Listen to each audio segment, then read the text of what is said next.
rahmatullahi wa barakatuh. Monsieur le Président, Monsieur le Ministre, Madame la Secrétaire, chers collègues, damay tàmbali rek di rappeler que nous sommes 165 députés au Sénégal te loolu defe naa tànneefu yàlla la ci 18 millions de Sénégalais di rappeler encore une fois que nous sommes 25 ministres ak 5 secrétaires d'État ci Sénégal te tànneefu yàlla la ci 18 millions de Sénégalais dama bëggoon exhorter rek suñu jël parole nañuy wax avec bonne foi. démb le ministre Moussa Balla Fofana fii la taxaw il a affirmé que audit état civil am na et moom xam na ne loolu amul benn député yëgul ne audit état civil am na benn ministre yëgu ko benn rapport bindu ko kenn mënu fi waat ne audit état civil am na dama bëgg ñuy wax Sénégalais yi dëgg parce que dafa yomb nga taxaw am ñu la tàccu nga wax loo xam da lay wóor ne du dëgg après nga dem ñi gëm ne loolu la da fekk du loolu si ñun ñi ñëpp kenn yëgul ne audit état civil am na kenn mënu koo waat kenn mënu ko seede rapport bindu ko d'ailleurs même rapport bu ñu lire démb bindu ko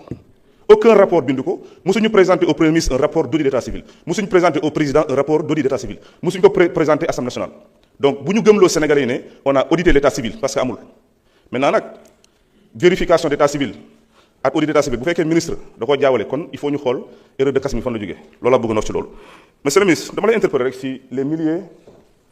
pièces d'identité et de passeport détenues par des étrangers yi circulent entre Sénégal ak biti Sénégal loolu lan la ci police war a def parce que dafa yomb trop suñu nationalité sénégalaise di dem ci ay loxo yoo xam ne mérité wu ko ñenn ñi nekk ci bandi ñenn ñi di ci ut leneen loo xam maanaam safawul ak valeuru Sénégal parce que dama gëm ne Sénégal toll na foo xamante ne il faut ñu préserver sa nationalité il faut ñu préserver aussi l'identité nationale dafa am solo ci Sénégal yëpp je pense parce que lu ñu fi toogal ñun ñëpp fii intérêt Sénégal la intérêt doomu réew mi la intérêt biir réew mi la donc il est clair et net que li war a gën a yitteel ministre war a gën a yitteel député mooy maanaam avant tout nan lañ mën a sàmmee suñu nationalité et man dama bëggoon xam exactement yan mesure en tant que autorité la ñu war a jël parce que ñu fi nekk sàcc kayitu Sénégal jënd ko wala et tout bëri na mais mënuñu yem kese si jàpp ne diw moo jaay wala diw moo fraudé mais il faut tamit ñu xool maanaam un plan de récupération de notre état civil loolu c'est important merci beaucoup. jërëjëf honorable doyen Alla Kane vous avez la parole Ousmane Diop se prépare.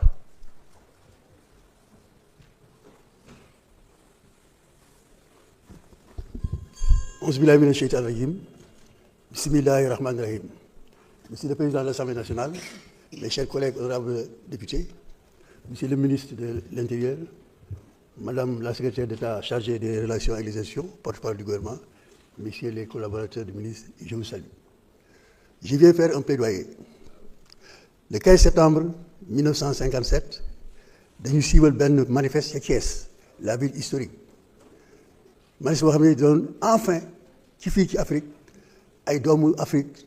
ñu nekkoon ñaar fukk ak ñett dont une femme une pharmacienne qui s'appelait Félicia Bass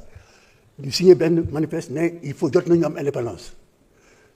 booba jotoon na parce que c'était la fin de la Deuxième Guerre mondiale. Il y avait la conférence de Bandung qui avait posé le problème et déjà en Chine, en octobre 1949, le triomphe de la révolution chinoise. Il y a l'indépendance du Maroc en 1956, de la Tunisie en 1956, les Algériens qui avaient pris les armes en 1954, le Ghana sous la direction du Kwame Nkrumah qui avait accédé à l'indépendance en 1957. Mais ici, les partis qui étaient là dormaient. Le parti de Léopold Sédar Senghor et le parti de l'Amérique ne faisaient pas cas de ça parce que ils se préoccupaient de changer quelques éléments de la constitution de la 4e République. Et ces Africains se sont réunis, comme l'ont fait en 2014 des Sénégalais pour créer le PASTEF, ils se sont réunis pour dire que le moment est venu ici, qu'on réclame l'indépendance. Ils étaient 23. Monsieur le ministre, puisque nous sommes en train de nettoyer l'espace public, de décoloniser l'espace public, je demande à ce qu'on érige, à ce qu'on rende hommage à ces 23-là en érigeant un monument où seront gravés leurs noms en lettres d'or lumineuses pour que les Sénégalais sachent que, et les sachent ici au Sénégal, il y a des Africains, il y a des fils du Sénégal qui ont commencé la lutte pour l'indépendance. Il faut qu'on leur rende hommage. Et c'est pourquoi je fais ce plaidoyer-là pour que, Monsieur le ministre, auprès des autorités, que vous preniez la décision vraiment d'ériger ce monument, un grand monument, pour leur rendre hommage, parce que ce sont les pionniers de l'indépendance du Sénégal. Ce sont les adultes, les aînés de ceux qui ont constitué le parti PASTEF en 2014, en janvier 2014. Voilà le fait que je vais faire. Merci beaucoup. Merci honorable Ousmane Diop mën nga ñëw jël kaddu Ndeye Awa Dieng mën nga waajal.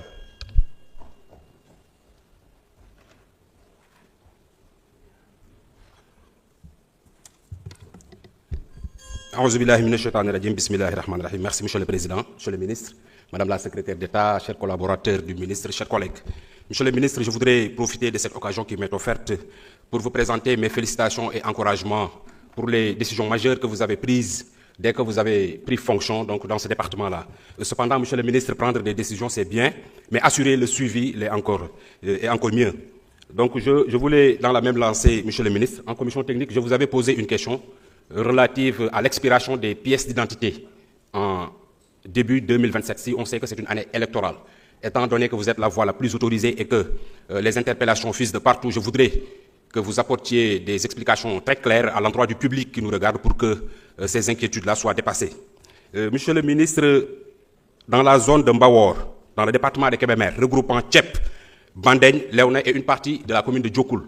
fofu dafa enclavé de telle sorte que nécessité un poste de police. Surtout bu amé ay événements yo xamanteni ci lu ci melna ay élections wala yoy nonu bu fa jëyé amé bala que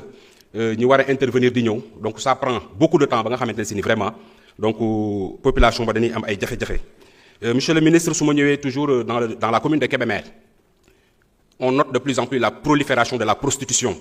Et ce qui est plus grave, moi, des femmes qui ne sont même pas sénégalaises, ñëw foofu noonu implanté wu fa di fa def activité boo xamante ni si ni population ba vraiment